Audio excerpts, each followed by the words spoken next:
When times are tough, it's common to think that stress and poor mood are beyond our control, and therefore the solutions are too. But the research begs to differ. While our circumstances are undeniable, we must also take into consideration our resilience, both psychological and physical. And on that physical level, turn our attention in particular to our nutrition. Your nutrition, which is unique to you because of your biology, your genes, your hormones, your environment, your lifestyle, your life stage. This is the complexity of individualized nutrition.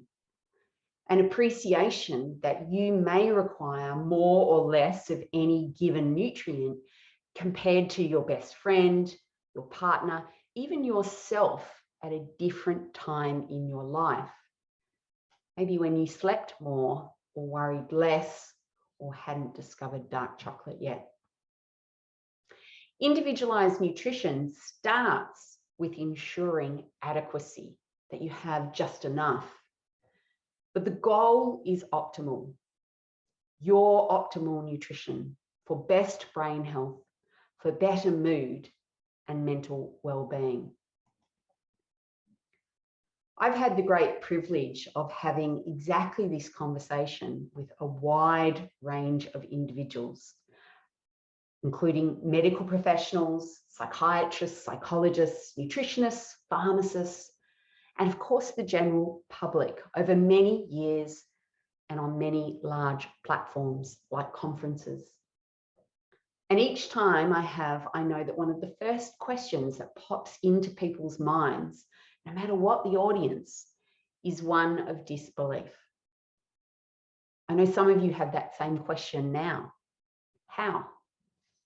How could something as everyday as what you eat be potent enough, powerful enough to change your mood, to change your thinking, to protect you from depression, or even more so, help you out when you're already in deep?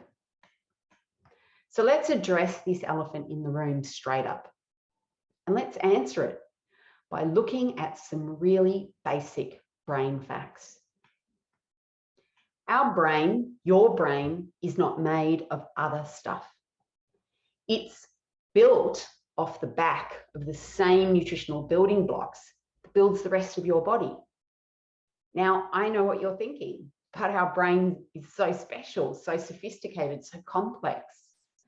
So I know it won't surprise you to learn that from these basic building blocks, the same ones that your muscles and bones and skin use, the brain certainly has an extraordinary capacity to change and convert these into something fancier than seen in other parts. But the reality is, what it needs from you is the basic building blocks, the same set of nutrients. And how these building blocks get in there, of course, is through what you consume. Of all of the nutrition we consume, our brain takes the lion's share.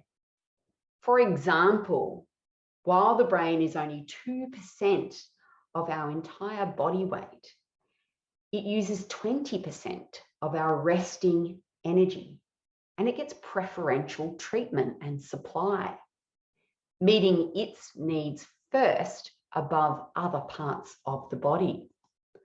So 20% of all your energy goes to this one organ. In terms of something as basic as water, we know that if we weighed your brain in its living state, 75% of its mass is water. This is not incidental or trivial. While you might have a hunch that dehydration isn't that great for your brain, new research is focusing specifically on the mood effects of even mild dehydration, which appear most amplified and negative in women. And guess what? it's most strongly associated with the rise in a particular hormone that triggers anxiety. So a dehydrated brain is a brain that's compromised. If we dried out the brain and put it back on those bathroom scales to weigh it again, we would find that now 60% of that weight is comprised of fat, not just any type of fat. Each and every cell in our brain is surrounded by its own little fence. This is called a cell membrane. Fences are important. They keep the essential stuff inside and they protect us from outside threats. But nowhere in the body are these fences more important than in our brain. Because embedded in our fences are letterboxes, the way you receive all messages. That's relaying your thoughts. That's the magic of your mood. That's even receiving the messages that antidepressants are helping us to send.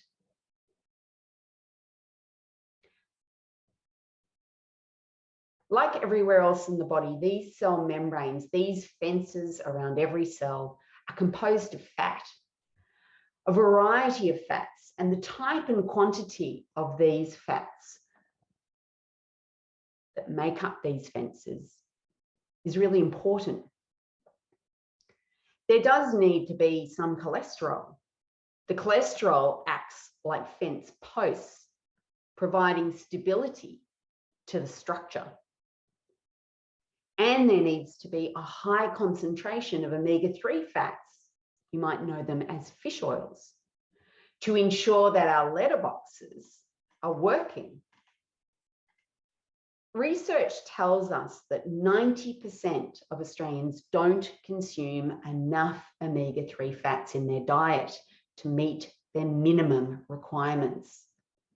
So if that's you, what happens to your brain? What happens to your fences and letterboxes, your thinking and your mood? Well, the fences will be made from other fats, whatever type of fat you're eating. And the science is clear that this will disrupt and impair the function of the fence, the number of letterboxes, and your ability to send and receive messages. Anywhere in the body where there is a large amount of concentrated fat, we know there is a risk that the fat will be damaged. We know this also in our kitchens. Think about your cooking oils or your raw nuts. When a fat is damaged, it may develop an unpleasant, bitter taste. And we would describe this as becoming rancid. In the human body, fats are also vulnerable, but we give this damaging effect a different name. We call it oxidation. So any tissue as rich in fat and as reliant on fat for its function, like the brain, will have an exquisite vulnerability to those fats becoming damaged, and a much greater requirement for protection against this in the form of antioxidants. I'm sure you're familiar with many of these, like vitamin C. So ensuring the brain has ample protection from these antioxidants helps to maintain the integrity of those critical fats in our brain and ensure they function optimally in their important role of sending and receiving your messages. Those messages, of course, go by the name of neurotransmitters. You already might know some of these by name, like serotonin or dopamine. When we hear about these neurotransmitters, it really adds to our wow factor.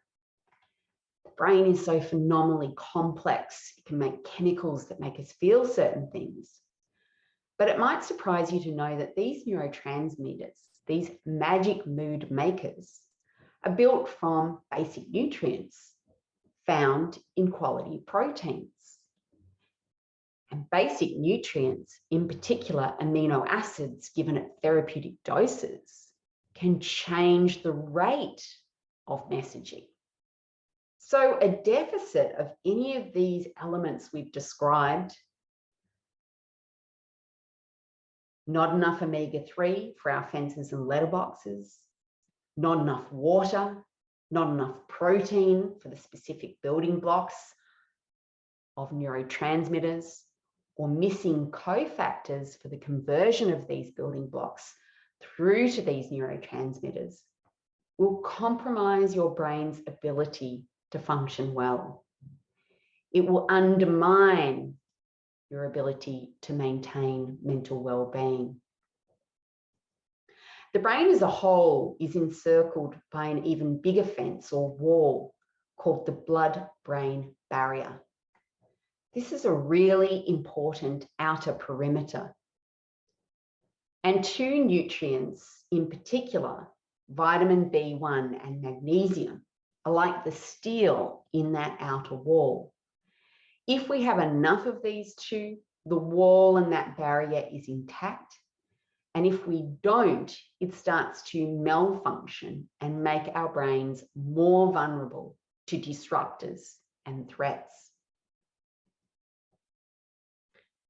Research exploring the relationship between our nutrition and our mental health or mental well-being has become so prolific and progressive over the last 20 years that we now have a new term to describe it. It's called nutritional psychiatry, and it can take many forms and many different faces. Your diet, what foods you eat and when, as well as what you don't eat, the supplements that you take, and how you feed not just yourself, but also your bugs in your gut, have all been shown to be important. From this research, we are certain that healthy diets can help to prevent depression and anxiety. We also know that dietary change can reduce the symptoms of these mood challenges when they are already present. And studies like this one, which are described as a meta-analysis, which basically means a summary of all the other smaller studies, and therefore a consensus in research, notes that while, of course, the diets that have been used and have been shown to be effective for helping patients with depression do vary, they have some things in common, like reducing the intake of junk foods and replacing these with higher fiber, nutrient-dense alternatives, such as vegetables, and ensuring that those vegetables are all different colors. It sounds far too simple, right? Stay with me. The big six from all the research investigating what constitutes a healthy diet for our mind and for our mood are these: that we ensure we have adequate amounts of good quality protein. Remember, it was protein that gave you those amino acids to help make those neurotransmitters and also control the rate of messaging. That our diet on the whole should be dominated by vegetables. That most of what we eat is from the paddock rather than the production line of a factory. So whole foods and minimal processing should be present. These whole foods include routinely incorporating whole grains like oats or brown rice that provide us with that highly sought after magnesium we mentioned earlier. While we need to ensure that our whole day doesn't provide us with excessive energy intake and food intake, As we said, the brain requires a lot of energy, and we need to supply that through regular small meals to ensure a steady supply. And of course, more omega-3 fats is a general rule for most people to ensure the function of their fences, their letterboxes, and their healthy messaging. But when I read all this research and these kind of conclusions, I'm acutely aware of the assumptions that are being made about me and about you. It assumes that you have the privilege of food security, that you have enough money to feed yourself and your loved ones with this kind of diet, that you've been lucky enough to have somebody in your life model healthy eating, teach you the kitchen skills that make you competent to prepare these kind of foods and make them tasty and enjoyable.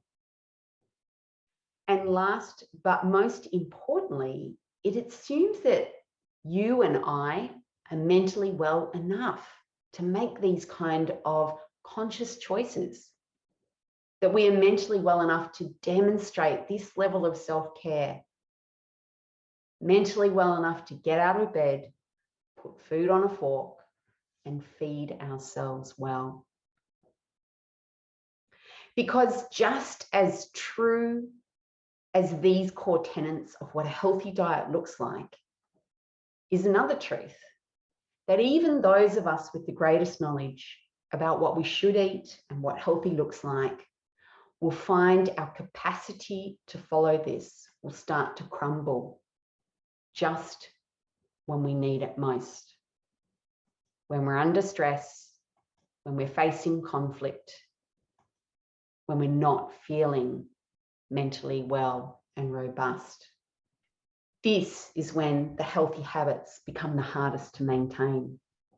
I call what you see on the screen here the stress anxiety diet for women. It's certainly not a recommendation. It's what women who are stressed and anxious tell me they're eating time and time again. You might find yourself eating like this because you are stressed.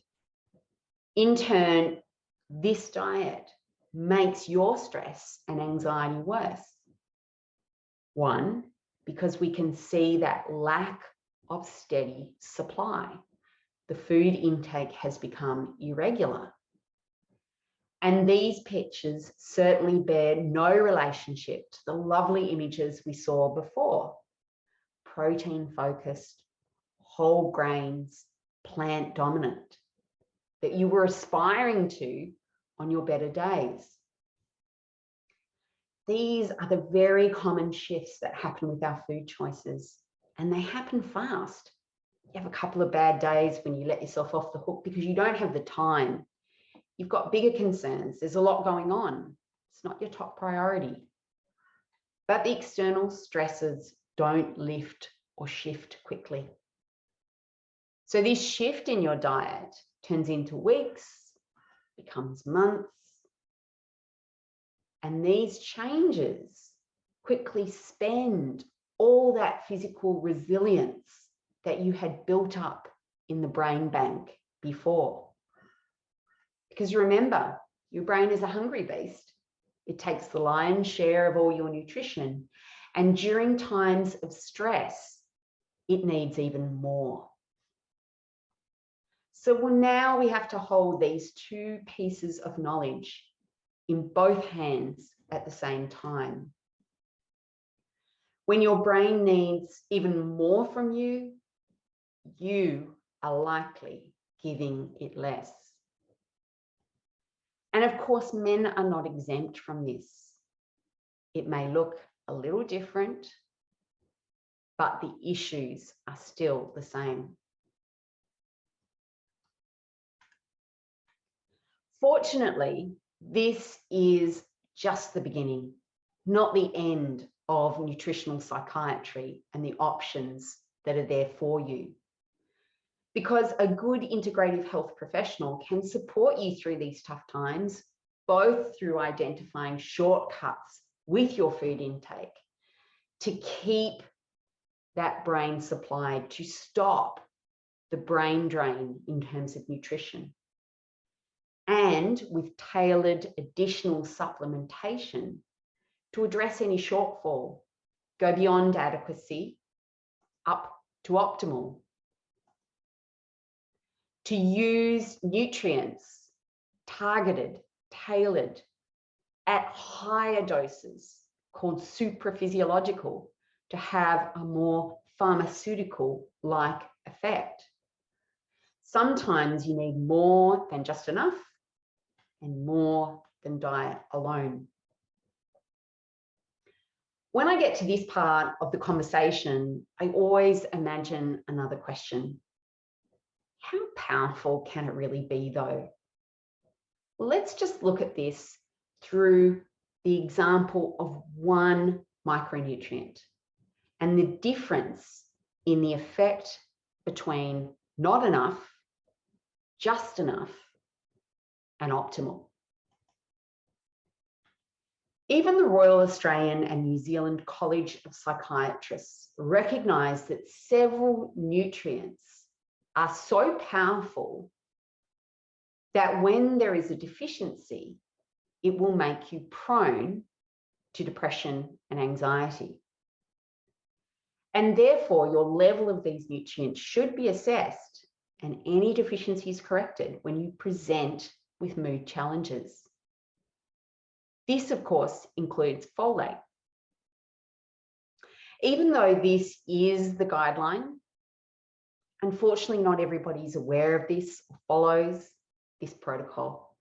And many patients, including you, may never have had these simple, powerful nutrients assessed. Detection and correction of folate deficiency is so potent in many people's story, changing not just your risk of depression in the first place, but also your response to a pharmaceutical antidepressant. Without enough folate, we see a lack of response, a delayed response, and a higher chance that if you did get some efficacy, some success through the use of an antidepressant, that you will relapse. These are breathtaking figures. And this is what the research tells us is the difference between not enough folate and enough folate. A single micronutrient. With more than enough folate, with optimal folate, we actually see optimal benefits from those pharmaceuticals. It's not an either-or scenario. So even something as simple as a single nutrient deficiency has this kind of power. But of course, there's more.